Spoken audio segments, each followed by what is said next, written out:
Hello, everybody. I'm Will. And I'm Kristen. And this is So I'm Watching Lost, Season 1, Episode 18. Numbers.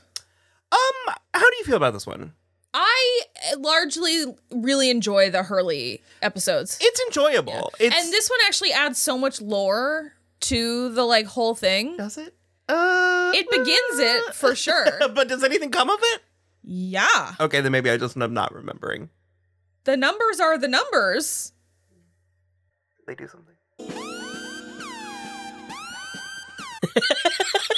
I don't know how to answer this without spoiling the entirety of There was season like a button at one point. Yeah. Okay. You better push the button and let me know. Oh, okay. Also, it's like in a way, it's the numbers are responsible for the plane crash, but not in the way that Hurley thinks. Yeah, the numbers are a huge deal. Sure. So what I was remembering was not in the way that Hurley thinks. Yeah, like that they are not cursed, and it's a good episode. It's a fun episode. Jorge Garcia. There you go. Jorge Garcia. I lost it in the moment as well. So is very compelling, very charming. You want to root for him. I think a lot of his stuff has settled. Well, we got another like little thing. I think it was in the previous episode, where Locke and Walt sat down and he was like, "Are you looking for a partner?" And Walt said, "Hurley owes me $86,000." And so they keep playing and he keeps owing him more money, and that sort of plays into this episode as well, which I liked. Like, because we keep on thinking it's like, oh, funny, yeah, like there's no money, so ha ha ha. But then in this one we find out that Hurley has won the lottery. I think a lot of the comedy really works, which can be very difficult to mash genres together that way, and I think it's like it's really brought in with him winning the lottery and then just sort of fainting. Yeah. With the mega number 42. Whoever has those numbers has won. That's right, Mary Jo, because this is the 16th week without a winner. And he plays it really, that's kind of a standard cliche thing, but he plays it really well. And he does win the lottery and bad things start happening around him, but also like weird, like comically weird bad things are happening around him. Well, his grandfather dies immediately, which is in and of itself not weird. He has a heart attack and he dies. And then like... They had the funeral? Father Aguilar getting struck by lightning? Man, that was a freak storm. And Diego moving back home after Lisa left him for that waitress. After that is when it starts getting weird, because he takes his mom to the really beautiful house that he bought for her, and because he blindfolded her so it would be a surprise, she trips getting out of the car and breaks her ankle, and then he gets arrested because they think he's a drug dealer. And so that stuff's all like sort of comical and like comedy of errors. It's sort of Hurley's story makes me really sad because he doesn't deserve it. Like, at all. Like, he didn't do anything to deserve it. Yeah. So he thinks he's cursed. Nobody listens to him. Yeah. And that's annoying. And different people don't listen to him in different ways, which is... The Charlie one at the end makes me the angriest. I just told you the biggest secret in my life. Thought you'd want to reciprocate. Okay. Back home, I'm worth $156 million.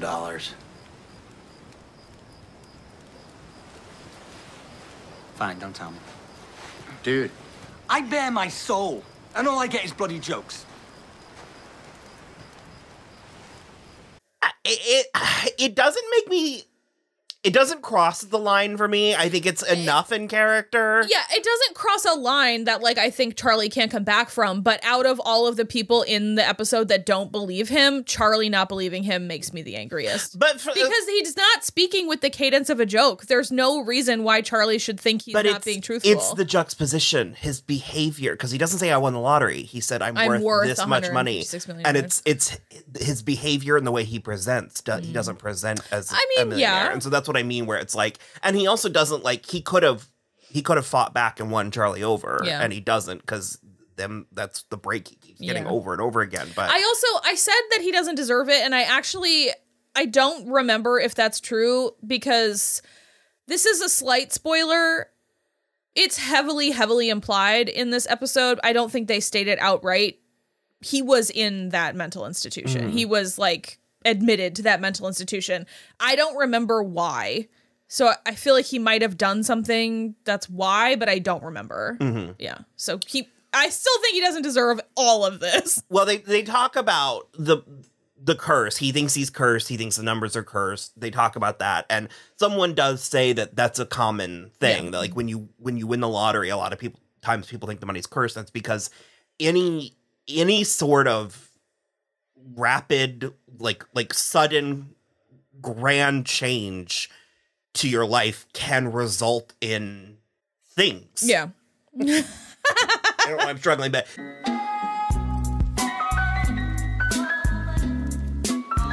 like if you suddenly come into money and aren't mentally or intellectually or emotionally equipped for it, it can cause problems, which is why they actually say, and if any of you ever win the lottery, you can claim it, and I think anonymously. I don't know if in every state. In some most states you can. The first thing you're meant to do is hire an accountant, an attorney, or an attorney and an accountant, and they'll instruct on you how to go from there.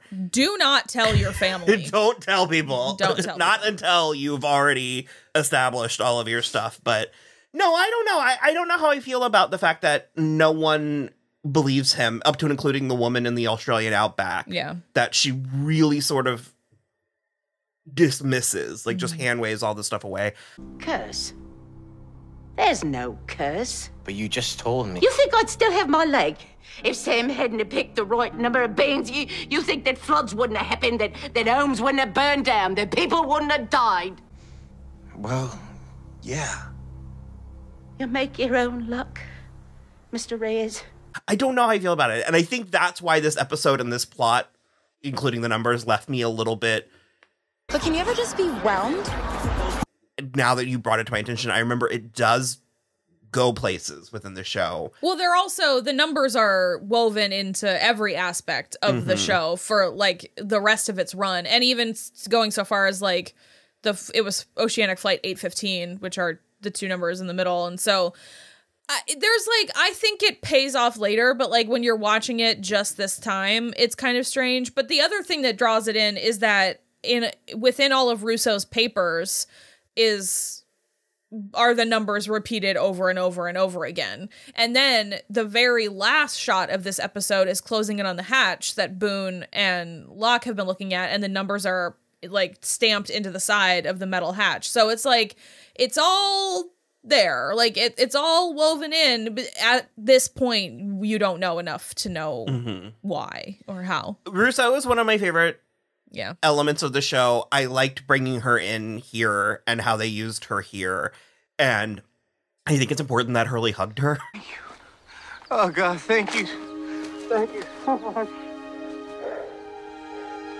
Yes, I think she needed that tether back to reality a little bit. I just think Rousseau is such an interesting character because of like the tragedy of her situation. Like she's completely alone. She's like, she has nobody. She's by herself. This plane crash happened, but she's obviously been alone for 16 years, so she's very wary of people. And I don't know, I find her very fascinating, and all of the glimpses that we get of her like with the plane survivors are really interesting. And I do love this moment with Hurley because he is like literally at the end of his tether, and he's like, I need to know what these numbers mean. And she doesn't actually know what they mean, but she's like, that's what drew us to this island. And there's a radio tower, which we also find out good information. Compared to the previous episode, this one is very well written. And so there's just all kinds of things like that. And I do love where she doesn't necessarily say, yes, the numbers are cursed, but she's like, since I came here because of these numbers, I've lost everything, so I'm not against you. And he like breaks down and he's like, that's all I needed. Like, I literally just needed someone to say, I get it. And nobody would do it. Not even his mom. Like, when she broke her ankle, it's suspicious. This episode was, the theme of it was checking in on people. Yeah. And they did a medium job, but Because we also have a second episode in a row of Locke kind of knocking it out of the park. Yeah. Okay, I give up. What is it?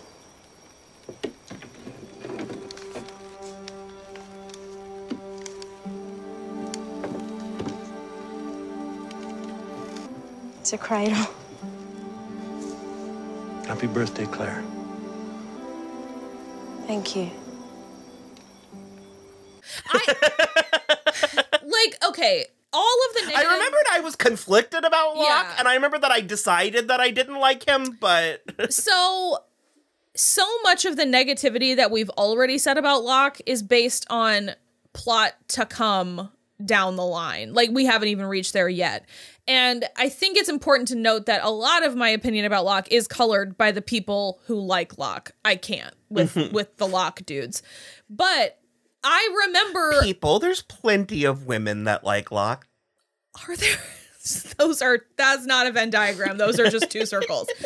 But I do remember really liking him for mostly the whole first season. I think he's a really interesting and cool character, and then I think they just take him down a path that I find obnoxious and in these last two episodes, he was actually looking out for people in general, but also women. Yeah. He was looking out after two young women who were in places of... And in not a way that comes across in any way predatory. Or like he wants anything from them. Exactly, yeah. And I think that really...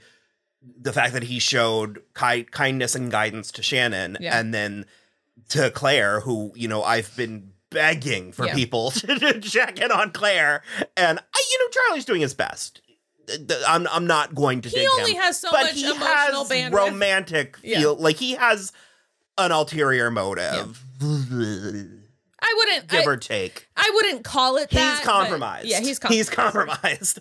And it's just like the having Locke sort of, trick her into helping him, but giving her something to do and so she was literally just sitting there on the beach looking at the water doing nothing because Sawyer has all of the books. Giving her something to do and actually talking to her, and we find out that it's her birthday and he makes her this crib, and it's just sort of because she thinks the whole time that they're making an animal trap. Well, and she says early on in like the third or fourth episode that people look at her like she's the time bomb. Yeah. And it's like they don't want to admit defeat and that they are going to be on this island. Yeah. But also we're at that place where we do need a garden. Yeah. We do need actual shelter and, and just the notion that it's like we're going to have a baby. Someone needs to be prepared for this. Yeah. I really like that part of it.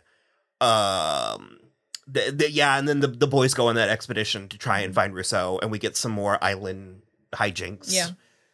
Not a lot comes of them, but it's nice to sort of remind us of the adventure swashbuckling, not quite swashbuckling. Yeah, but I have kind of an issue with the one thing, because when Hurley steps on the trigger, like the trigger release, that is meant to like kill a boar that doesn't know about mechanics and shit. Like, even if Hurley stepped off it at a normal pace and walked away, I think he would have been out of the way of it. They're you can't it's gonna kill you. And I'm just like, it was so we easy. don't know what it's actually for. There are others on this. Yeah, but it's not a projectile. It's just it's just pulled up there. You have to do a certain amount to reach terminal velocity, so it's faster than you can move. I thought it was a little silly. But I also do love in this episode because he finds out that the guy who had the numbers before the guy in the asylum that had the numbers that gave them to Hurley, he never got hurt or anything. So it was just a curse on the people around him. And so I love that we don't even know that yet. And Hurley's kind of embracing it because he just walks across that rope bridge like it's nothing. And he's totally fine. He doesn't get hit by the thing. He doesn't get shot by Rousseau. I mean, it's really, he sort of embraced it. He was he basically is I can't die, so I'm just going to do it. So, it is a good episode. I didn't have a ton to say about it. It's not quite the kind of thing that I'm passionate about, but... Yeah, Michael, Jin, and No, just Michael and Jen are building the raft again. Walt is helping a little, and Sawyer is providing watch, but he's reading. And I think this is the beginning of his headaches. Okay. He seemed really annoyed. And so I think it's the beginning of his headaches. I just think it's such a weird, silly, kind of cute plot line. So I like it. And Shannon said goodbye to Sayid on the front lines. And she said, come back with your shield or on it. Okay. I actually really love the acting between the two of them in that moment, because she's like asking him just like, how long are you gonna be gone or something, and he's just being sort of teasy and flirty, and he's like, why are you gonna be worried about me? And she immediately gets her hackles up and is like, so what if I am? And the way he looks back at her, I think is really, really sweet and interesting, because he just is like, oh, she is worried about me, and also I shouldn't tease her about that anymore because that's clearly a trigger. I thought it was a really sweet moment. That she's very defensive. Yeah. Yeah. What? How Very could guarded. she not be? This is just like Charles Measure really did a number on her, like he does all the time, apparently. Or I don't know, every other man in her life. Yeah, I mean, Boone, obviously her dad too. It's just like, yeah, for sure. I thought the acting between the two of them in that moment was really sweet, so I liked it. So, all right. Well, bye. Bye.